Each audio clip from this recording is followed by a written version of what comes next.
Now let us do the poem line by line. Crossing the Bar by Lord Alfred Tennyson. So before the starting of the poem, we have to know that various metaphors, rhetorical devices have been used in the poem, especially metaphor.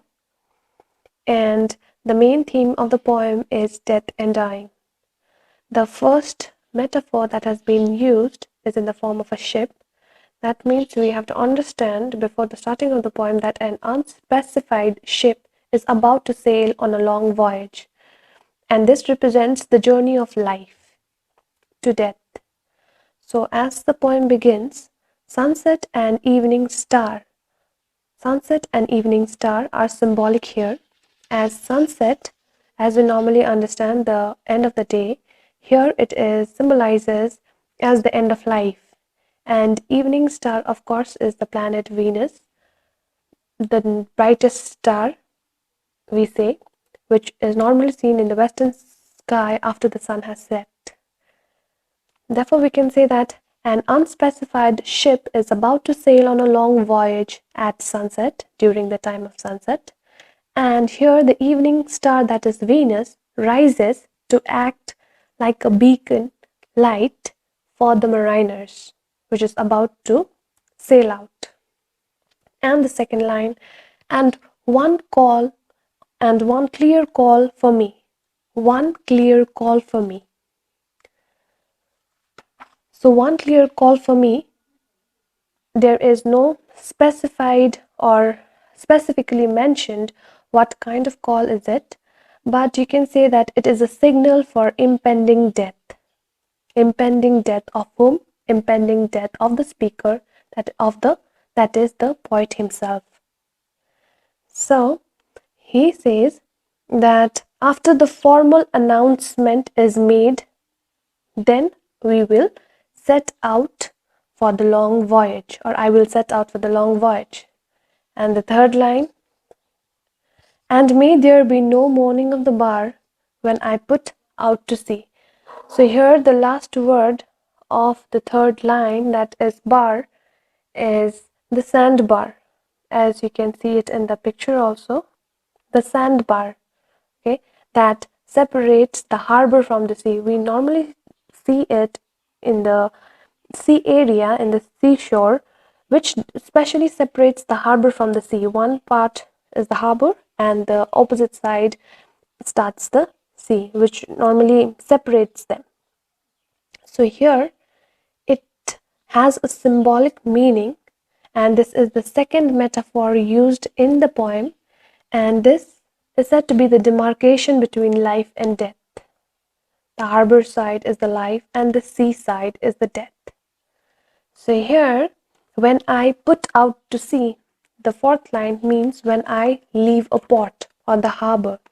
So here the speaker hopes for a gentle crossing out of the harbor without mourning or turbulence.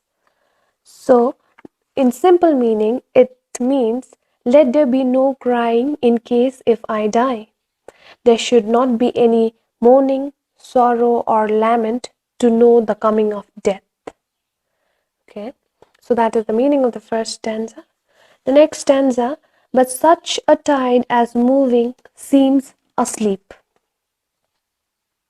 So here tide, as we all know, is the regular rise and fall of the level of the sea.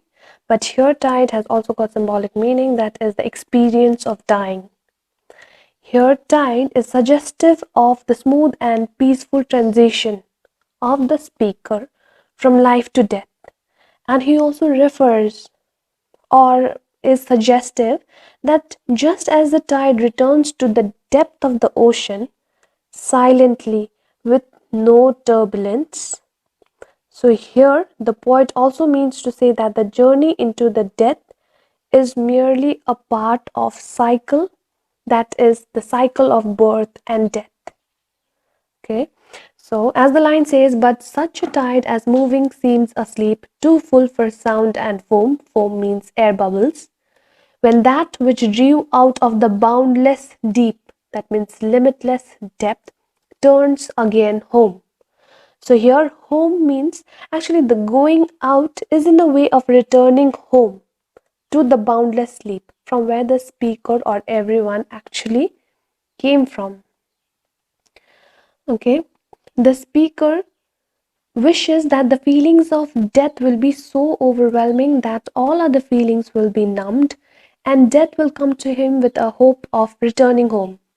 The speaker here is trying to actually diminish the horror of death by drawing attention to the fact that dying is merely a part of the cycle of birth and death. Okay, so the going out here, basically, the going out here, that is death, is basically a return to home, to the boundless deep, from where, or from which all mortals actually come from. Okay, so the next line, or the next stanza: twilight and evening bell, and after that the dark. So here, twilight, unlike the first stanza, that was the time of sunset, and now here is the twilight. And twilight and evening bell. So unlike the first stanza, here the speaker hears is the evening bell and not just a call. Here, evening bell suggests the death knell. Death knell means a traditional ringing of a bell to signify that a person has died. So evening bell is rung at twilight, and after that the dark, means after that, after the ringing of the evening bell at twilight, there is darkness all over. Third line: and may there be no sadness or farewell when I embark.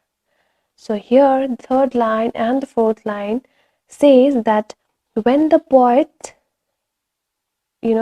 actually when sensing about his death or his end, the speaker hopes for a cheerful departure. Okay, one with no sadness. Okay, the act of saying goodbye should be not filled with sadness. Okay, he wants to go on a new journey with no sadness during his farewell time. So that is it. That is the meaning of the third stanza. And finally, last stanza, the final stanza, here the speaker points out the significance of his journey.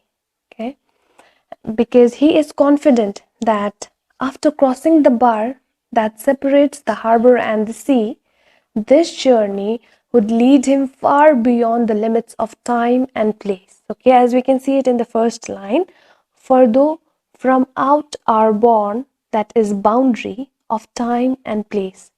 Meaning, like I just said, that he is confident enough that after crossing the bar that separates the harbor and the sea, the life and death, this journey would lead him far beyond the limits of time and place.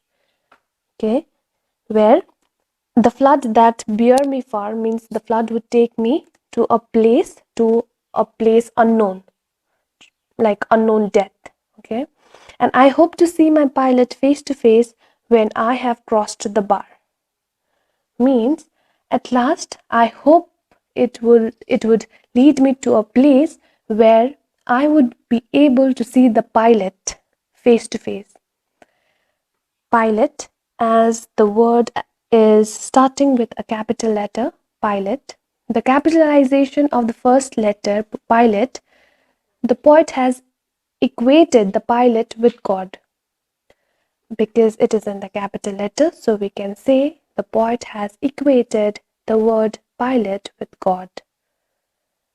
God in the guise of a qualified mariner who steers the ship through troubled waters in and out of the harbor. So here he says that when he crosses the bar, he hopes to see the pilot himself, as has been explained by the final stanza. So this is it. So this is the explanation for crossing the bar, for the poem Crossing the Bar by Lord